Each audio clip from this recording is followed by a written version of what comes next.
भक्तों, ओम नमः शिवाय, श्री शिवाय नमस्तुभ्यम, जय श्री महाकाल। भक्तों, क्या आपके भी घर में कोई ऐसा बच्चा है जो आपकी बिल्कुल भी बात नहीं मानता, बहुत ज्यादा जिद्दी है, पूरे दिन फोन चलाता है और पढ़ाई तो बिल्कुल करता ही नहीं? तो भक्तों, अगर आपके जीवन में ऐसी समस्याएं चल रही हैं, आज जितनी भी माताएं इस उपाय को सुन रही हैं, तो चिंता मत करिए। गुरुदेव जी ने आज के इस उपाय में बच्चों का जिद्दीपन, और जो बच्चे पढ़ाई नहीं करते हैं और जो बच्चे थोड़ा सा बड़े हो गए हैं, 11th-12th क्लास में हो गए हैं और वो कॉलेज में भी जाते हैं, तो उनकी जो संगत है वो बहुत ज्यादा खराब हो चुकी है और उनके जो दोस्त है वो नशा पत्ती भी करते हैं। जो उनके माँ बाप है वो चिंतित रहते हैं कि मेरा बच्चा कहीं नशा पत्ती ना शुरू कर दे। तो चिंता मत करिए, जितनी भी समस्याएं बच्चे से रिलेटेड आपके जीवन में है, उन सारी की सारी समस्याओं का आपको समाधान मिलने वाला है आज के गुरुदेव जी के इस वीडियो के थ्रू। तो भक्तों, चलिए चलते हैं उपाय की तरफ और जानते हैं गुरुदेव जी ने आज के इस वीडियो में ऐसे कौन से उपाय बताए हैं जिसको करने मात्र से आपकी सारी समस्याओं का हल होगा और आपकी मनोकामना पूर्ण होगी। तो भक्तों, आज हमारे चैनल में जो भी भक्त पहली बार आए हैं और मेरी आवाज पहली बार सुन रहे हैं, तो चैनल को कर ले सब्सक्राइब और बेल नोटिफिकेशन को ऑन कर ले, जिससे गुरुदेव जी की आने वाली अपकमिंग वीडियोस आपको मिलती रहे।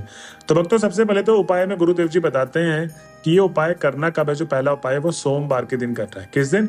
किसी भी सोमवार के दिन आपको इस उपाय को कर लेना है और जो समय होगा वो सुबह 6 बजे से लेके शाम को 8 बजे तक आपको इसके बीच अंतराल में कभी भी कर लेना है। तो भक्तों, सबसे पहले तो आप जान ले इस उपाय में चाहिए क्या क्या। तो इसमें चाहिए आपको 71 चावल के दाने।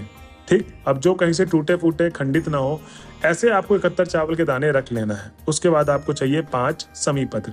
अब जो 5 समी पत्र लेंगे वो ये ध्यान रहे कहीं से कटे पीटे ना हो और ताजे एकदम समी पत्र होने चाहिए। आपको इसको विशेष ध्यान देना है। ठीक, उसके बाद भक्तों, गुरुदेव जी कहते हैं कि आपको सीधे चले जाना है महादेव के मंदिर पे। अब जब आप महादेव के मंदिर में पहुंच गए हैं तो सबसे पहले तो आपको करना क्या है कि 7 से 10 मिनट भगवान भोले बाबा की आराधना कर लेनी है। अब जब आप आराधना कर लेंगे तो गुरुदेव जी कहते हैं कि आराधना करने के बाद आपको सबसे पहले तो गुरुदेव जी को वो जो अशोक सुंदरी वाला स्थान है वहां पर आपको 71 चावल के दाने रखने हैं। और ध्यान रहे भक्तों, जो आपका मुख होगा वो उत्तर दिशा की तरफ रखना है, शिवलिंग के सामने आपको। ठीक, और उसके सामने ही आपको अशोक सुंदरी वाले स्थान पे आपको 71 चावल के दाने और 5 समी पत्र जो लेकर गए थे वो पूरा का पूरा अर्पित कर देना है और वहां से आपको अभी हाथ नहीं हटाना है। अब जब आप अर्पित करेंगे तो सबसे पहले तो आपको अपने बच्चे का नाम और गोत्र बोले, और अगर आपका ये बच्चा उपाय खुद कर रहा है तो उसको अपना नाम और गोत्र बोलने के लिए कहिए और जो भी समस्याएं हैं वो माताएं समस्याएं बोल के भगवान भोले बाबा से आपको अपनी मनोकामना मांग लेनी है। भक्तों, गुरुदेव जी कहते हैं कि जो भी भक्त मेरे बताए गए उपाय को इस तरीके से करता है, 71 चावल के दाने और 5 समी पत्र वाले उपाय को, उसकी जो भी मनोकामना है, जैसी भी मनोकामना है, भोले बाबा उसके बच्चे से रिलेटेड, चाहे वो पढ़ने में कमजोर है, वो फोन बहुत ज्यादा चलाता है, उसके दोस्तों की जो संगत है वो बहुत ज्यादा खराब है, ये सारी की सारी समस्याएं आपकी समाधान हो जाएंगी और आपकी मनोकामना भोले बाबा अवश्य पूर्ण करेंगे और आपका जो बच्चा है वो क्लास में अव्वल आएगा। तो भक्तों, ये था पहला उपाय जिसमें गुरुदेव जी कहते हैं कि ये उन बच्चों के लिए है, उन माता पिता के लिए है जिसके बच्चे साथ में नहीं रहते हैं। इस उपाय को उनकी माताएं कर सकती हैं। लेकिन जो अगला उपाय मैं बताऊंगा, गुरुदेव जी बताते हैं कि इस उपाय में उस बच्चे का होना बहुत ज्यादा अनिवार्य है। उस बच्चे के बिना इस उपाय को आप नहीं कर सकते हैं। ठीक, तो चलिए चलते हैं उपाय की तरफ। जानते हैं गुरुदेव जी ने दूसरे उपाय में ऐसा कौन सा उपाय बताया जिसको करने मात्र से आपके बच्चे का जो जीवन है वो मंगलमय खुशमय बना रहेगा। तो इस उपाय में सबसे पहले तो आपको ये सोमवार की अष्टमी वाले दिन करना है। इसमें आपको विशेष ध्यान देना है और जो समय होगा वही सुबह 6 बजे से लेकर शाम को 8 बजे तक इस उपाय को कर लेना है। तो भक्तों, इस उपाय में सबसे पहले तो गुरुदेव जी कहते हैं कि आपको चाहिए 3 बेलपत्र। अब जो 3 बेलपत्र लेंगे वो कहीं से कटा पिटा खंडित नहीं होना चाहिए, इस चीज का आपको विशेष ध्यान देना है। उसके बाद आपको 1 लोटा जल पीतल के लोटे में भरना है और घर से भरा हुआ जल भरना है, इस चीज का भी आपको विशेष ध्यान देना है। ठीक, उसके बाद आपको चाहिए 1 शहद की डिब्बी। अब जो 1 शहद की डिब्बी लेंगे वो जो आप अपने मंदिर परिसर में जो घर की मंदिर होती है वहां पर यूज करते हैं शहद, वही वाला शहद आपको उठाना है। ये नहीं जो किचन में जूठा शहद होता है उसको आप उठा लें। ठीक, अब इसके बाद आपको सीधा चले जाना है महादेव के मंदिर पे। अब जब आप महादेव के मंदिर में पहुंच गए तो सबसे पहले तो गुरुदेव जी यही कहते हैं कि आपको भगवान की 7 से 10 मिनट आराधना करनी है। उसके बाद ये आपको उपाय शुरू करना है। ठीक, तो आप 7 से 10 मिनट आराधना करिए। आराधना करने के बाद आपको करना क्या है कि जो 3 बेलपत्र लेकर गए थे उसको अपने थाली में बिछा लें और तीनों बेलपत्र को करना यह है कि जो शहद की डिब्बी मैंने बोली थी लेके जाने के लिए, वो शहद की डिब्बी आपको खोलकर उन तीनों बेलपत्र के बीच वाले पत्ते में आपको वो शहद लगा देना है। भक्तों, जैसे कि आप सबको पता है कि बेल पत्र में 3 पत्तियां होती है, तो जो बीच वाला पत्र होता है उसी में ही आपको शहद लगाना है। इस चीज का आपको विशेष ध्यान देना है। बाकी के जो बचे 2 पत्ते हैं साइड के, दाएं साइड और बाएं साइड के, वो आपको उसमें कुछ भी नहीं लगाना है, उसको खाली छोड़ दे। बस बीच वाले पत्ते में आपको शहद लगा के अब करना यह है कि जितने भी भक्त इस उपाय को कर रहे हैं उनके साथ उनके जो बच्चे हैं इस उपाय को करना अनिवार्य है। जैसे मैंने आपको बताया है, तो उनकी माताएं भी साथ में रह सकती हैं, ठीक। अब वो क्योंकि बच्चा बहुत छोटा है या बहुत बड़ा है या उस बच्चे को नहीं पता उपाय कैसे करना है, तो उसको बताने के लिए उनकी माताओं का भी रहना जरूरी है। क्या पता बच्चा गलत तरीके से उपाय करके आ जाए, आधा अधूरा उपाय करके आ जाए और उससे उसकी मनोकामना पूर्ण ना हो, तो ये गलती आपको नहीं करना है, ठीक।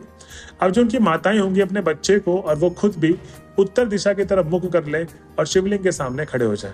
अब तो गुरुदेव जी कहते हैं कि जब आप उत्तर दिशा की तरफ मुख करके शिवलिंग के सामने खड़े हो गए हैं, तो जो जहां पर जलाधारी वाला भाग होता है ना, वहां पर आपको वो 3 के तीनों बेलपत्र समर्पित कर देने हैं। जी हाँ भक्तों, गुरुदेव जी कहते हैं कि जहां से आपने शहद लगाया है, शहद वाले भाग से ही आपको वो जलाधारी वाले भाग पे अर्पित कर देना है, मतलब चिपका देना है। उसके बाद आपको अपनी समस्या और मनोकामना बोल देनी भगवान भोले बाबा को। और जो 1 लोटा जल बताया था गुरुदेव जी ने घर से भर के लेके जाने के लिए, वो पूरा का पूरा 1 लोटा जल भगवान भोले बाबा के शिवलिंग पर समर्पित कर देना है। भक्तों, गुरुदेव जी कहते हैं कि जो भी भक्त मेरे बताए गए उपाय को इस तरीके से करता है, उसकी जो भी मनोकामना है, उसके बच्चे के पढ़ाई से रिलेटेड, उसके बच्चे के कैरियर से रिलेटेड, अगर उसका बच्चा कोई कंपटीशन एग्जाम की तैयारी कर रहा है, कैसे भी एग्जाम की तैयारी कर रहा है, वो सारे के सारे एग्जाम उसके सफल होंगे और भगवान भोले बाबा का आशीर्वाद उसके ऊपर हमेशा बना रहेगा।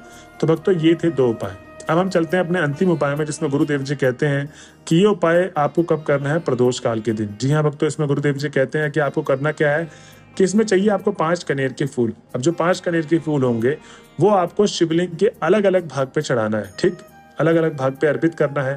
तो 5 कनेर के फूल आप शुद्ध ताजे, कहीं से कटे पिटे खंडित वाले फूल ना ले, एकदम ताजे फूल चाहिए, ठीक।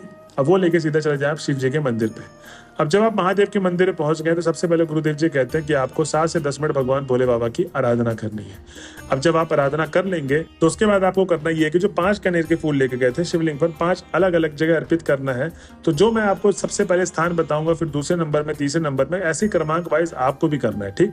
तो उसको कृपया करके कहीं पर लिख ले जिससे आपको याद रहे। अब जो पहला कनेर का फूल अर्पित करेंगे, अगर आपका बच्चा है तो उसके हाथों से करवाएं, और अगर बच्चा नहीं है, आप माता ही हैं, तो अपनी माताएं उस बच्चे का नाम और गोत्र बोल के उसको उपाय को शुरू करना है, ठीक। तो सबसे पहले भाग में आपको शिवलिंग का सबसे ऊपर वाला जो भाग है, वहां पर आपको महादेव के ऊपर 5 कनेर का फूल अर्पित करना है। तो वो एक पहला फूल अर्पित करें कहाँ पर? शिवलिंग के सबसे ऊपर वाले भाग पे। उसके बाद जो दूसरा फूल होगा वो होगा अशोक सुंदरी वाले स्थान पे। जो इनको नहीं पता अशोक सुंदरी का स्थान कहाँ पर है, तो दाहिने हाथ में अशोक सुंदरी की स्थान होती है। उसके बाद आपको तीसरा फूल जो अर्पित करेंगे वो हस्त कमल पे अर्पित करना है, ठीक।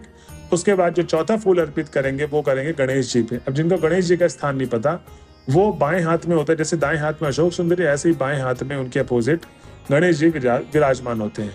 अब जब आपने चौथा फूल अर्पित कर दिया, 5वां फूल आपको कहाँ अर्पित करना है? अंतिम जलाधारी वाले भाग पे। जी हाँ भक्तों, गुरुदेव जी कहते हैं आपको 5वां और अंतिम फूल जलाधारी वाले भाग पे अर्पित करना है। और जब आप फूल अर्पित कर देंगे तो आपको अपनी समस्या मनोकामना भगवान भोले बाबा को बोल देनी है और आपको अपने घर की तरफ चले जाना है। भक्तों, गुरुदेव जी कहते हैं कि जो भी भक्त मेरे बताए गए उपाय को इस तरीके से करते हैं जैसे जैसे मैंने बताया अर्पित करने के लिए, उसकी जो भी मनोकामना है अपने बच्चे के रिलेटेड, कैरियर से रिलेटेड, पढ़ाई से रिलेटेड, वो सारी की सारी मनोकामना उसकी अवश्य पूर्ण होगी। तो भक्तों, ये थी आज की वीडियो। अगर आप वीडियो के लास्ट तक पहुंच गए हैं तो श्री शिवाय नमस्तुभ्यम लिखना ना भूलें। मिलते हैं अगले वीडियो में, जब तक के लिए बने रहिए हमारे चैनल पे। हर हर महादेव।